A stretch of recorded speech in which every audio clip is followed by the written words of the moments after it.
Good morning, yan si Liverboy. Ano mga katropa pips, ay hindi nakapag-deliver ngayong araw dahil lang aking service. Ayan, pinalitan po natin ng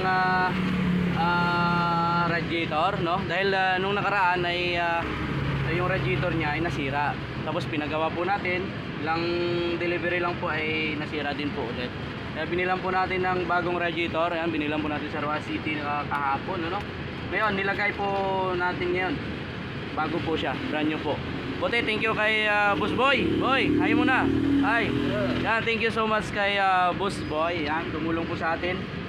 Nilagay po yung radiator po sa ating service. Yan, nakakatulong po ito sa delivery po natin sa roping. Sa inyo pong mga orders, mga katropa pits po namin. Ngayon, in-offer po sa atin na dapat ay coolant yung ilagay po natin, no? Yung coolant na ready to use, no? Mga katropa pits, para medyo matagal po daw mag-overheat yung ating sasakyan. So ngayon ay bumili tayo ng 2 litro na na coolant.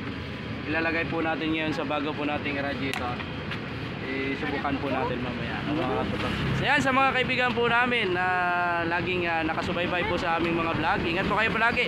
Sa pangalan ng Storm Guard Roping Services, ayan, kumontak lang po kayo sa amin, mga kaibigan po namin na kailangan ng roping materials. Ingat po palagi. Bye bye po.